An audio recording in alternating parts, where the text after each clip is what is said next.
everybody, Danny Greco here, and happy Blue Friday.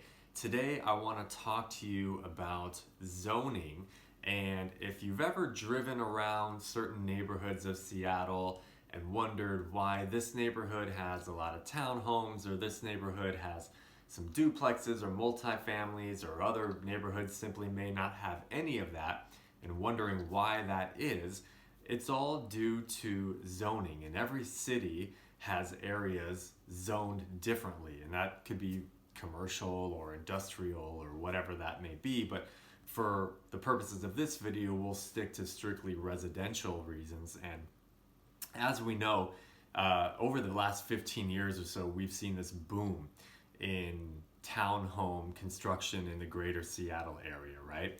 And the reasons for that we know and we've talked about before, but to reiterate real simply, we have a housing shortage, okay? And we've got a lot of demand. And so with nowhere to build a lot of these new homes on their own lots, what we've been forced to do is look to areas where we can take down one home and put up 3, 4, 6 townhomes in its place. So that helps to maybe kind of even out the supply and demand ratio a little bit, which even with all that happening over the last 15 years, we still know is still nowhere to where it needs to be. But anyway, so there's certain areas where that type of building is going to be more conducive, and that is where areas are going to be zoned what's called LR1, 2, or 3. LR means low rise, and that's where you see these townhomes and that sort of building getting built. And a perfect example is the Ballard neighborhood.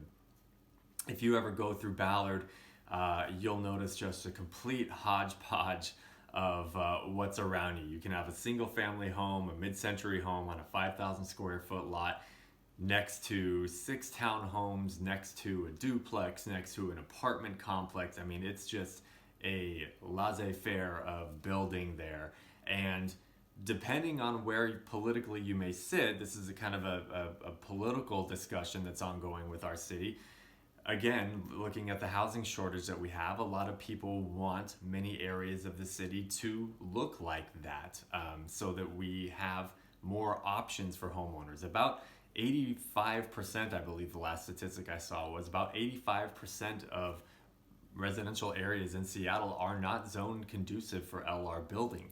So you go into other areas, let's say like Laurelhurst or Madison Park or something like that, you're not going to see townhomes. And the argument there from a lot of people is they don't want their neighborhood to change the character. And I totally understand both sides of that argument. But back to LR zoning a little bit. So if in the case you go through those different neighborhoods and wonder why some have these changing characteristics, why others may not, that's the reason why. It all comes down to zoning, and we'll see how that plays out politically here.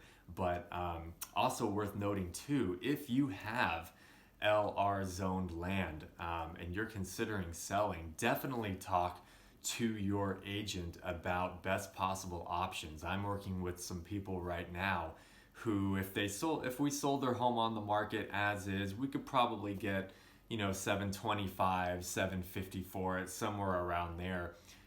But to a builder, that home, that piece of property is worth over $1 million. That could be $1 million, $1.1 million, because what they can do with it from a land development perspective is more valuable than the next Joe and Sally who ever buy that house. So if you have, or anyone who has LR zoned land and are looking to sell, definitely consult with your broker about what the best option for you may be there too. Now you may be sensitive and not want to change the character of the area, and that's fine too. And that's one of the emotions these current clients of mine are kind of tugging back and forth with too. So anyway, just be cognizant of that, and that's the reason why so many neighborhoods look so different.